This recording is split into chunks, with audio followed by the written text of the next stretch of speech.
All right. Well, good morning, everyone. Thomas Montgomery. We get together most weekday mornings at 8 o'clock Central to discuss strategies, tips, techniques, success stories, all around getting funding for small businesses, and specifically how we help through the grant access the resources to have a fundable business. Now, our topic today is a bit of a swing off of that. We're going to talk about compliance. We want to make sure that we're all on the same page in being compliant, both in terms of what we do for clients, if you're one of our distribution partners, what you do, and then, of course, if you are a client, what's expected of you. So today we're going to talk about compliance. One of the expected outcomes from today is that we're all crystal clear on what we're promising to do and to make sure that what we do is performed. And of course, it's legal and ethical. So I'm on the chapmanloanprogram.org. I'm sharing the page here, and it talks about the grant and the startup business funding package as we discuss each morning. You could possibly run into someone that says, oh, this is too good to be true, or this is a scam, or this is illegal. But obviously, they don't understand. So, our goal today is to break down each deliverable that we promise to do and make sure that we all understand that it is legal and ethical. To me, it's obvious, but it warrants a discussion if anyone should ever question otherwise. So if our goal is to have a fundable business, we know that there's a formula for funding, and that's what the grant provides through the program. Now, we have kind of a softer approach to talk about credibility and fundability in an educational format. That's conducted down in the 10 Mistake webinar, which can also be taught in person. So those of you who are distribution partners, we hope, we pray, we request, we plead with you to go out and teach, because most small business owners, most entrepreneurs do not know what you and I know, that there's a very simple formula for funding. But our discussion today is compliance. So let's get in that mindset. We want to make sure that we know the rules and we're following the rules. So at any point you have questions about that, concerns, comments, you'll type those into the Q&A, the question and answer box of Zoom, so we can share it and discuss it together. So we're going to talk about compliance. What is it that allows this, I guess, to be real, to be legal, to be compliant?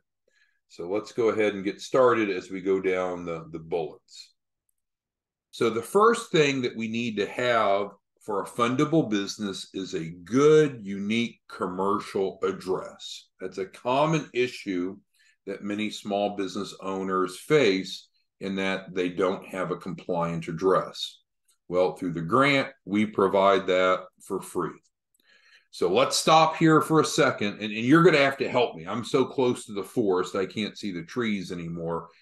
Is there anything about providing a business address that you could think of how someone would say, oh, that's not compliant, or that's not legal, or that's a scam? Is there anything about providing a unique commercial address that any of you could have a concern about? Or you could imagine someone having a concern about? Because to me, it's very straightforward. But if I'm missing something, this is your chance to bring it up before we move forward. So we assign it with the onboarding. It's assigned right away, essentially immediately or nearly immediately when someone enrolls. So there's no trouble with us delivering that. We assign a unique address and we email it. I had a client this morning I was talking to, and he said, oh, I never received it. And I said, you did. And so with that, I forwarded him the email that he had received. He had opened, it was his mistake. So I think a lot of times when people have a grievance, it's because of a communication issue. And frankly, often it's because of email getting caught in filters or spam, or people just aren't organized with email. Okay, so I'm assuming we're all good here. So we understand that we do need a unique commercial address to have a fundable business. And with that, we provide that. So I don't think there's any compliance concerns there. No one's bringing any up. So let's move forward. Once we have the address, the next thing that we're going to do is file with the Secretary of State. Now, again, we do that for free. If you already have an entity or the client already has an entity that they want to use, then that's fine. But otherwise, this is what we do next. We pay for the cost. We don't become a middleman. We're listing the client as the registered agent. There's no fuzzy business going on. It's formed properly with the Secretary of State. So that's needed, and we do it. Can anyone think of compliance issues with that? Any questions, comments, concerns? Because we don't pretend to be the client. We submit it as the organizer, not as the registered agent. We're not weaseling our way in the middle of the business ownership. So it's all good from what I can tell. Does anyone have any questions, comments, concerns regarding the compliance of getting a business filed with the Secretary of State? Okay, so we're doing well. So far, we feel like this is a compliant program, which of course I do altogether, but so far we're in agreement on the first two bullets. Great. Next thing we need to do is go get an EIN. We get that from the IRS website. We help clients do that. Just did that with one of our clients this morning. It's really a required element to have a business in our economy. Anyone think of any compliance issues with getting an EIN? All right, Jahud brings up a good question. It's a good one. So when you form your EIN, let's go back. So when we form the business with the Secretary of State, it asks, what are you going to do with this business? So it asks, it's kind of alluding to, but not requiring an answer of, are you an accountant? Are you an attorney? Do you run a brothel? What is it that you do? So the way that we fill that question out is 3 words: any legal purpose, period. 3 words and punctuation. So that way it doesn't restrict or constrain the client from identifying what industry categorization that they want. When we get here to the EIN, so this is at the state level. At the federal level, it's going to also ask, what's the category of your business? So we want to be honest, right? We want to be on record that whatever it is that we're going to do with the business is what we tell people. From a compliance perspective, we want to be honest. So we leave it open here for any legal purpose. And then when we get to the EIN, then the client is making a decision. And sometimes clients will come to us, well, what's the right answer? Well, the right answer is the truth. What is it you're going to do with this business? Now, true, some industries are higher risk than others, but you got to be honest, right? But the good news is you get to decide. It's your business. It's your new business. So you decide what it is you want to do. But we are going to need to identify and lock into what our industry code is. And so that'll be asked here. Okay, so now with these 3 bullets, now we're set up. We have the foundation of the business. Can anyone think of anything about that that's a scam, or that's illegal, or that's inappropriate, or that's not compliant? Anything about those 3 bullets that we've covered? We're going to keep going, of course. I can't. I don't believe that there's any questionable practice, but we're here to talk about compliance. So we handle this for you. You don't have to do it. Client is guided through the process. We don't get power of attorney, so we don't go get the client committed to things or commitments that they don't know about.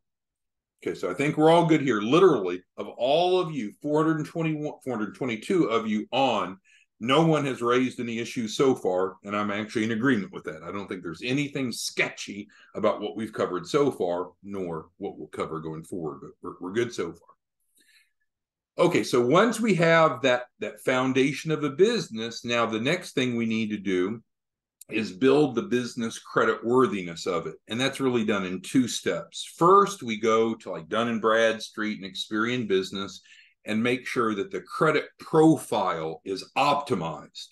So that could bring up a flag there. Well, what he said optimized, what does that mean? That sounds sketchy. Well, no, we're just going to go in and make sure all the information is complete, accurate, and verified. So everything from our industry code to our address, number of employees, and so forth, we're going to be answering those questions so our credit profiles are optimized, not manipulated, but optimized. Once we've done that, which didn't take long, then we're going to start adding primary trade lines under that EIN. So this is what gets some people excited and some people confused or somewhere in between. I mean, these are literally extensions of credit the client can use. Getting a business company car, company real estate, company credit card. Those are all examples. We'll work with the client to determine what they want for trade lines, but we're literally adding primary trade lines. And we're doing that honestly, and we're doing that accurately. Right? So there's no funny business. Okay, so can anyone think, well, let's capture all four. So now we're on the fourth bullet, and any of you that joined late, we're having a compliance discussion today. So if you were to ever have a client or a prospective client come to you and say, well, this is a scam, or this is too good to be true, or you're not legal, we're trying to identify where could that logically come from. So we're going down and we're breaking down each one of these bullets in pretty good detail to figure out why could someone logically come up with that conclusion? Because I don't know. So with that, anything so far, now that we've added building business credit, optimize profiles, add primary trade lines. Questions, comments, concerns about that? Anything that you can think doesn't sound quite right, doesn't seem legitimate, doesn't seem legal. Okay, so I agree. We're a compliant program. We're a compliant organization. We're very transparent, but let's move on. The next one, which is the final step of creating a fundable business, because then we go to funding. But let's go back to this bullet. What are we doing on this bullet? Well, we're going to help the client create a balance sheet. Let me step back. We're going to help the client create financial statements, the most important of which is a balance sheet, which shows the assets and liabilities of the business. We are not going to lie. We're not going to exaggerate. We're not going to make up anything. We're not going to do it. So it is compliant. So we're going to list the assets that the business has. That would include the $10,000 that we're transferring over that are absolutely real and valid, plus whatever the owner has to contribute. So, for example, back after we got the EIN, we would have instructed the business owner, the client, to open a bank account. Well, that would be another asset, right? If they put $10 in their business bank account, that's another $10 of assets that would be listed as collateral. So with that, what we're doing on this bullet is creating the financials, transferring over the $10,000, posting those as assets so they're collateral. If the client wishes, we can help them liquidate those assets, which are in the form of receivables, and turn that into cash. So what questions, what concerns do any of you have? Because we're going to have to bring up some problems pretty soon because we're almost out of bullets, right? So if someone says, well, this is a scam, or this is illegal, or this is not compliant, we've got to figure out where it's not. And so far, we have 522 of us now, including myself, 523. None of us have found an issue where it's anything short of compliant. I'm not aware of that, and I'm asking you. So with that being said, once we have built the foundation of the business, we built out its creditworthiness, we built out its balance sheet, we have collateral, what do we help the client do? We go to funding. We go to funding because now we have a fundable business. There's lots of different places that we could go. The Chapman Fund is one of our favorites, but there's lots of different places that we could go. So what is it that we're doing? Well, our 501c3 nonprofit helps businesses get positioned for funding, and there's no risk to the client. I mean, where is their risk? Where is their downside of creating a fundable business? Now, will the business end up being profitable? I don't know. We're not the CEO. You didn't hire us to come run the business. We're getting the business formed properly so it's fundable. Now, will it still be around in 5 years? Will this business be successful? That's between the ownership and its market conditions and circumstances. So no, we're not here to promise that this business will be the next Microsoft or Amazon or Apple. Maybe it will be. Maybe it'll be bigger than any of those. I don't know. But what are we promising to do as financial literacy educators? We teach people what it takes to have a fundable business, and then we go through and follow essentially a checklist of how to have a fundable business. You've heard this, so it's boring to you, but I used to work for the SBA. This is what we did. Not quite this aggressive, not quite this effective, but this is the gold standard of a checklist of what it takes to have a fundable business. And you and I go out and we teach it, and we help people enroll, and then they're rewarded by getting funding because they have a fundable business. Any questions on that? So absolutely, this is a fully legally compliant program. Now, is there anyone else that needs to be compliant? Well, sure. So when clients enroll, they need to be compliant. And in fact, when they enroll, it's done here on step 2. They click on that, it pops up a little screen here, and they initial off. And so essentially, the client is agreeing to participate in this process. They're promising to do so. So from a compliance perspective, we need to do what we promise to do, which we, I think, certainly will and have. And then we would ask the client to do what they promised to do. So there can be a compliance issue, but it's most likely going to come from the client, not from us. From those of you that are distribution partners, if you're not a distribution partner, you can become one real easy here under grant resources, the bottom box or bottom link. Are there compliance issues with being a distribution partner? Well, sure, because we have an agreement. Again, you can click on this and it'll pop up a different screen. This was for the participation for funding. This pops up the opportunity fund, which is to be a distribution partner here. So sure, yeah, anytime there's a relationship, it needs to state in writing what both parties promise to do. And so we've talked about what we're promising to do for the client. If you become a distribution partner, we're making promises to you to provide you the tools and the training and the resources so we can go out and help people. And what you're promising to do if you become a distribution partner is help people. So with that being said, to me, it's painfully obvious. This is a 100% compliant, legal, ethical program. If not, someone would contest it. And we operate with a lot of visibility because we've grown very quickly and we help a lot of clients. A lot of money flows through. And the Federal Trade Commission has deemed it legal. The United States Attorney General has determined it legal and compliant. So at the highest level, there's been no one that's come to us and said this program is anything other than legal, compliant, and effective. No one. But you may face, and I face on occasion, people that are critical. They're pessimists. And that's okay. We can learn from them, but we need to stop and ask, well, hey, Joe, if you don't like the program, number one, do you have a fundable business right now? Chances are the pessimist doesn't. Okay, well, we're offering, in this example, Joe, to help you have a fundable business by doing these things. And so Joe comes back, oh, this is a scam. You got to ask why. Joe, what about this would be a scam? Because Joe just may not know what it takes to have a fundable business. But at any point, we should be able to overcome negativity through facts because this is what it takes. Now, again, we've talked about before, when we're out educating, I wouldn't go out and pitch people.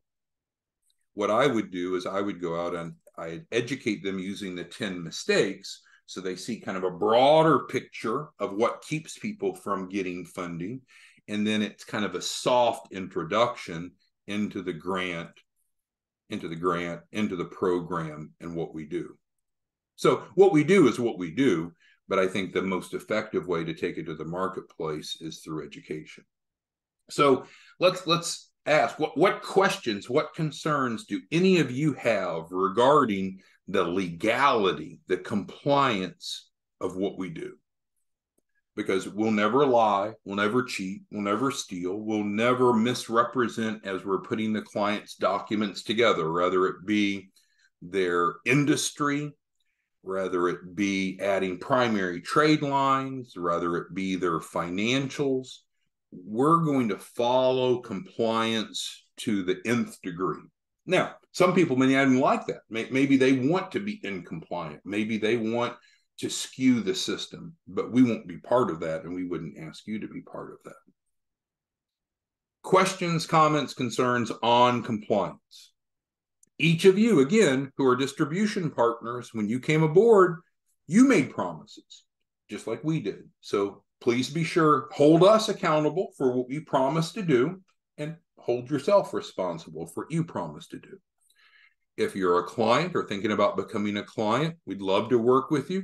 We're making promises of what we're going to do for you. We put those in writing.